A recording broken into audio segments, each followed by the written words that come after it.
Vicky Pryce, economist and board member on the Center for Economics and Business Research, and she joins us now from London. Thank you so much for joining us on the program. Now, the UK is the latest to bring what we can describe as a partial lockdown by closing cafes, restaurants, and pubs. How much is this particular measure affecting the economy in Europe?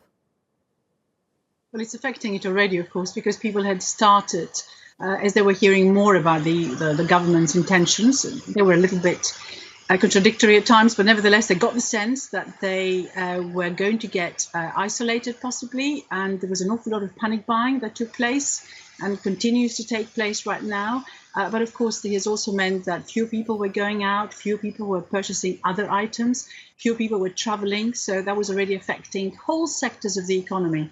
And now, of course, with the closure of particularly entertainment areas such as pubs, cafes, gyms and so on, and restaurants, what it means is that that entire sector is going to grind to a halt, although a number of companies are turning themselves into takeaways. But nevertheless, that means a very significant reduction in demand overall in the UK. And the more isolation there is, the worse it will be. And the real worry is what happens to sectors, not just in the entertainment area, but also, of course, in the aviation sector, such as airlines that have basically stopped flying to many places. What happens to train companies, which are not getting the demand there either?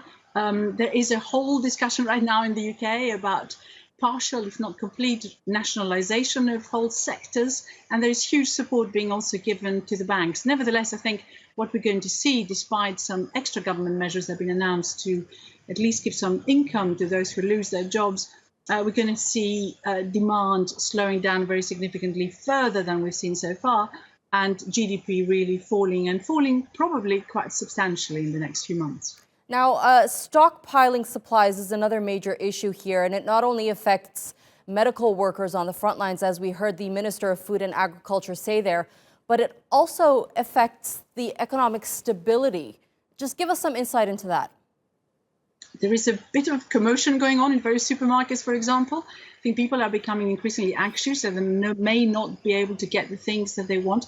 The worst thing about this, of course, is that as they queue, they are relatively close to each other. So on the one hand, you want them to stay away from each other. On the other hand, because of this panic, you find that they are congregating around areas. And I know you're showing a picture right now where there is some distance, but there are loads of other pictures where you see people very, very close together and also fighting in shops. So it is a bit of an issue, but what it requires is for the retailers, who are now speeding the whole process up, to be able to stock the very shelves as quickly as possible when they actually get emptied by people who come, or to ration. And there is an increasing amount of rationing that is beginning to take place, so that people don't walk out with, 5 packs of blue rolls, toilet paper, for example, but they only allocated a certain amount. And the truth is that a number of items had disappeared, like hand gels to keep you healthy and keep the virus away. So people don't know how long this whole process will be. And I think up to a point, because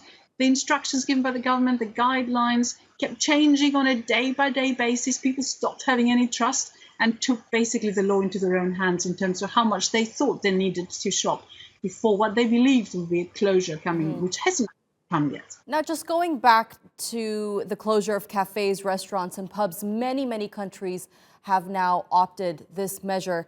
What about the owners of these businesses and the employees that make a living out of working in these businesses? What help is the government offering? And crucially, how helpful do you think they will be to workers? There has been an unbelievably large package that has been made available. Of course, other countries have done the same in Europe, but basically there are all sorts of exemptions from paying some of the costs of running a business, such as business rates, for example, which now, businesses don't have to pay. There's been deferment of tax payments, which is also good news. So there have been a number of cuts in the costs that businesses have to bear. The only question, of course, is if there is no demand, how do you keep your people going? So what the government has now promised is that for those firms that need to lay off workers, please just keep them on the books. But if they don't work, then we can cover up to 80% of their wage bill, up to a certain amount, which is £2,500 a month.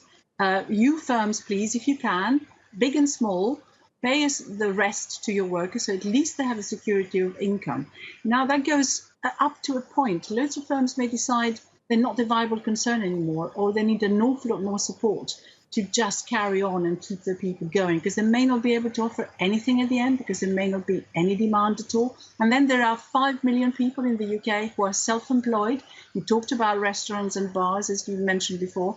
Quite a lot of the people who work for them are not necessarily permanent staff. They may be doing this on a part-time basis or doing lots of other things. They have absolutely no guarantee of any job. And that includes, of course, people who work on building sites. The construction sector is likely to suffer. So nothing yet there. We expect there may be an announcement. It's difficult to do for all the self-employed, but they contribute hugely to the economy. And if that sector really goes, then I think the hardship will be felt much more widely. All right, to Vicky Pryce, thank you so much for that insight. That's Vicky Pryce, economist and board member on the Center for Economics and Business Research. Thank you.